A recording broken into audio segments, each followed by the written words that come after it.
I'm Doc AJ Chua and welcome to Adjusting Your Heart. We talk about mental health and relationships every Friday, so please do subscribe. Our topic today is what to do after a clash with your colleague. Oxford Dictionary defines colleague as a person with whom one works in a profession or business. This can pertain to one's boss, co-worker, or subordinate. Since conflicts occur in the workplace for one reason or another, it is imperative that we learn how to deal with them. Better still, prevent them from happening in the future.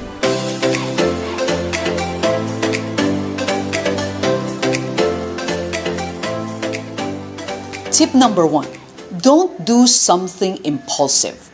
Don't curse or say hurtful things, whether towards your boss, subordinates, or coworkers. Don't make a scene by shouting at someone during a meeting. Don't hit, slap, punch, or throw something at someone else. Don't destroy office equipment or even your own cell phone or laptop at the height of your anger. Because when you hurt someone or you destroy an office equipment, you will have to face sanction. Either you have to pay, you might get suspended, or worse, get fired. Don't rant in social media. Look at this cartoon. In the first box, it says, oh, there's so many things I want to say. The second box says, but. And then in the third box, it says, delete all. And eventually, in the last box, he deleted everything and just said, okay. Because when you rant in social media, there's a tendency that you might damage another person's reputation or your company's reputation. This news might reach the boss or your HR.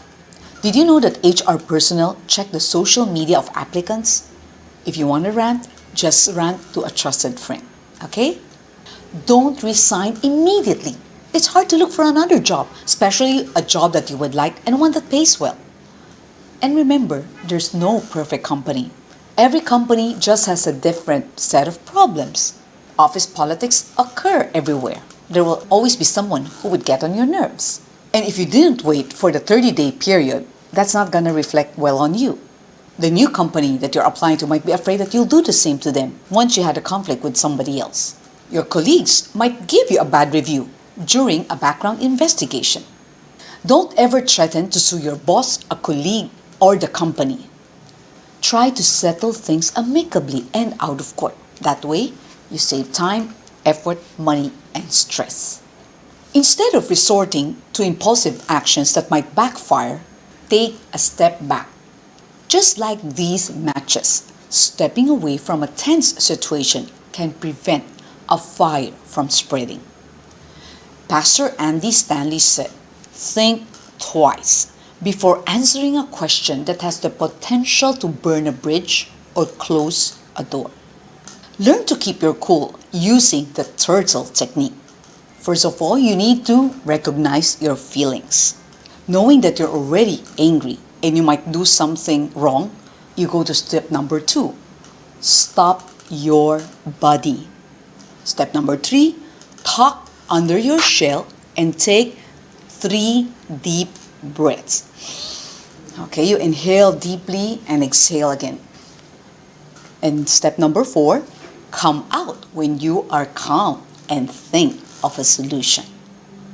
Tip number 2, build better working relationships. You can do that by resolving the issue by talking about it. Preferably, it's only the two of you. But if you think you can't resolve it, if it's only the two of you, then you could ask your immediate supervisor or the HR to sit with you guys. Listen to each other's point of view and try to meet each other halfway. Think of a solution to solve the problem. Then you can focus on the things you need to do. Forgive and move on. It's hard to work together if you hate someone else in the office. Try to foster a better relationship with that person. Teamwork is very important. The following tips not only applies to the person that you had a conflict with, but to all your other colleagues. Wherever I work, I do my best to befriend my colleagues because I want a company culture wherein we care for one another, that it will be more cooperative than competitive. If there's a sense of camaraderie, it's a fun place to be. You'll be excited to go to work and you're not dragging your feet just to go to the office. Romans 12:18 says, if it is possible, As far as it depends on you, live at peace with everyone. Chat with each other during break time. And don't only talk about work. Get to know them on a personal level. Of course, it depends on how much they would want to open up about themselves. So usually, I'd share something about myself first. Then listen to them when they talk, so you won't keep asking the same questions. Take note of their likes and dislikes. I know who likes their coffee black. Then, I won't offer that person my 3-in-1 sachets because I prefer 3-in-1 coffee. And eventually, you could be able to share deeper stuff and even struggles and support each other. Help each other out. Don't be selfish. Look at this picture. The first one says, "Oh, please fill in for me. I have a very important trip." And then the colleague said, "Okay." And then she said, "I owe you." But when you look at the second picture, this time it's the colleague who needs a favor. He said, "Oh, I need to visit my mom right now. She's sick. Please fill in for me, please." What did the colleague said? "Oh, I can't." So please don't be like that. Let's support each other and help someone else as much as we can. You can also share your favorite food or snacks from time to time. In our office, we celebrate each other's birthdays. Look at these pictures. We greet each other, give a cake, and just celebrate together. During Christmas, at our annual Christmas party, we would even invite our janitorial staff, security guards, and the drivers. We'd play games, eat together, and yearly our sponsors will be Reverend Alex and Sister Mimi Chun because they are our December celebrants. And during this pandemic, since we can't do that, we just had a virtual party. Reverend Alex and Sister Mimi Chun treated us to Jollibee. Tita Hasmin treated us to Halo Halo for snacks. Sometimes we'd eat out together. And best of all, we traveled to Taiwan together last 2018. Our family members could join us, so hands joined. We rented an Airbnb, we had fellowship together, we toured around. We had a lot of fun and we bonded together. And of course, since it's in Taiwan, I get to meet my brother Jerry and his family, Ors, JJ and OJ, and my youngest brother Jackson. It's indeed a memorable trip, and I hope that we could travel again soon.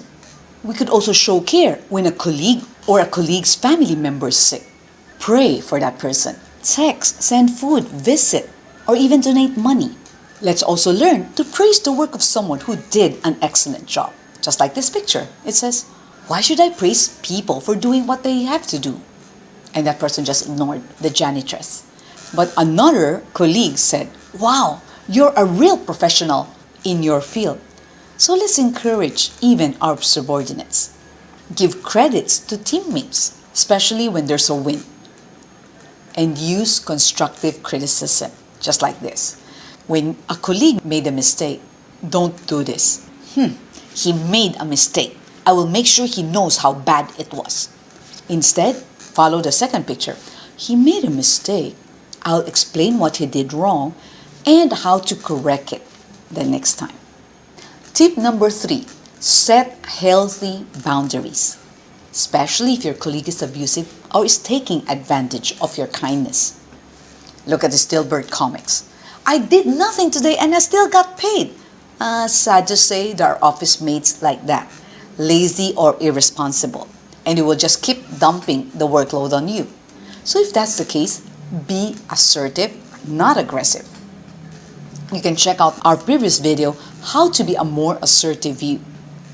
Like you could nicely say, "I'm still busy with my task." You can also directly tell that person, "I notice you browse the net too much. So maybe you could lessen that and then you'll be able to finish your task." Of course, if that person is very hardworking, then if that person asks for help, just help. But if that person is just lazy, maybe during a peer review, you could honestly rate that person so that the HR would also know. What if your colleague likes to shift blame? For instance, the order wasn't delivered to the customer. And then that person would blame you. "Oh, it's your fault. You did not tell the logistics department." So my friends, if that's the case, better have a paper trail, which means everything should be in email or Viber so that there will be a trail, then you would have proof whose mistake it was. Or if you have a colleague who has a bad habit of borrowing money and not paying back, and you know that it's just a mismanagement of funds because you could see that person having the latest iPhone, traveling. So if that's the case and you've already been victimized, next time around that person wants to borrow money from you, you just firmly say no. Say something like, I care about you, but I'm not able to give you any more money. Listen to this quote from Mother Teresa. People are often unreasonable and self-centered. Forgive them anyway. If you are kind, people may accuse you of ulterior motives. Be kind anyway.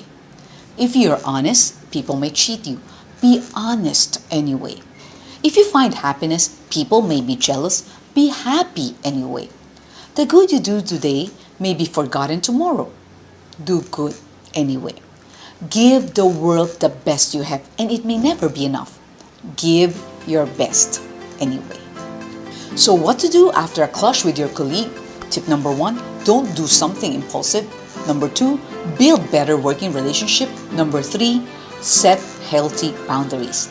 And now I'd like to thank some people for encouraging us. Austin C., Barry Trog Wench, Esther Rachel C. Carr, Shine Manda, Sharon Chan, Kuchi Rodriguez Natividad, Kenrick Raymond So, Lucy Uy, and Liu Yinzi. So if you're blessed by this video, please like, subscribe, and share it to others.